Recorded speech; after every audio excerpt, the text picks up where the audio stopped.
President Donald Trump unleashed a blistering critique of the Affordable Care Act at the White House on Monday and ratcheted up the pressure on Senate Republicans to keep their campaign promise to repeal and replace the law. Speaking on the eve of the Senate's critical vote that could seal the fate of Republican efforts to repeal Obamacare, Trump drew on the stories of struggle of Americans who joined him at the White House to remind Republicans of their 7-year-old promise to repeal and replace Obamacare.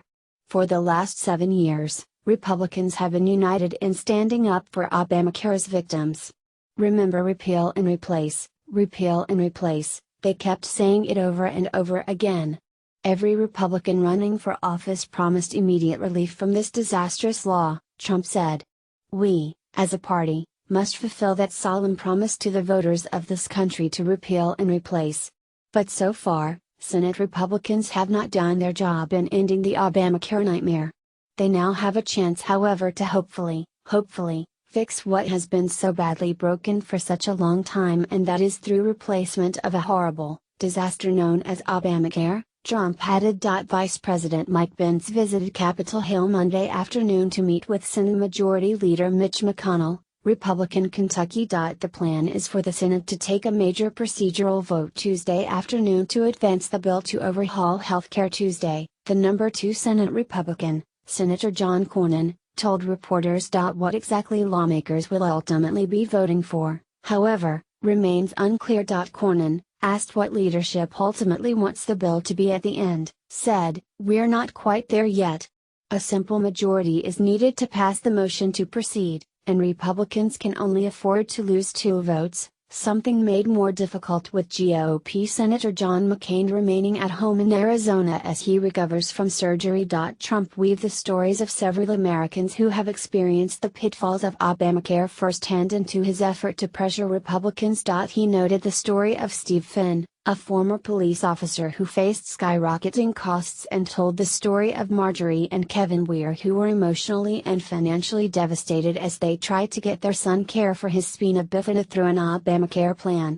Tomorrow, the Senate will vote on whether to allow this urgently needed bill to come to the Senate floor for debate.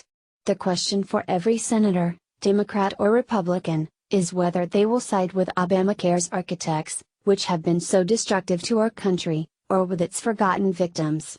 Any senator who votes against starting debate is telling America that you are fine with the Obamacare nightmare, which is what it is. What are senators voting on? McConnell had announced last week, after a repeal and replace bill seemed immovable, that the Senate would vote on a 2015 bill to repeal Obamacare. Trump then told senators during a lunch at the White House that he wanted them to bring up a repeal and replace bill they'd been crafting for months. Apparently that's created some heartburn, Cornyn said of McConnell announcing senators would vote on the 2015 bill. But the point is, I think it's a mistake to look at the sequence of the vote because every provision has a right to a vote. Asked about McConnell's earlier plan to bring up the 2015 repeal bill, Cornyn said, "That's a big misunderstanding. That's a big misunderstanding. Everybody who wants to vote, whether it's on the 2015 bill or the Cassidy-Collins bill or the Graham-Cassidy bill, everybody's gonna get a chance to vote on everything," Cornyn said, emphasizing a process that could allow for open amendments that could begin if senators approve the motion Tuesday. Speaking to reporters after an event with congressional Democrats in Berryville, Virginia, Senate Minority Leader Chuck Schumer said no one knows what the plan is. "Not only am I not aware, but when I talked to my Republican colleagues, at least of this morning, they were not aware," Schumer, Democrat New York, said. No one knows what Leader McConnell is going to put on the floor, and that's causing a lot of consternation, not just among Democrats but among Republicans as well. Senator Rand Paul, Republican Kentucky, a holdout on the bill, said confusion reigns among lawmakers. "We have no earthly idea what we will be voting on," Paul said on Fox News Monday afternoon. "Last week they said we are going to vote on a clean repeal. I said hooray, that's what we promised.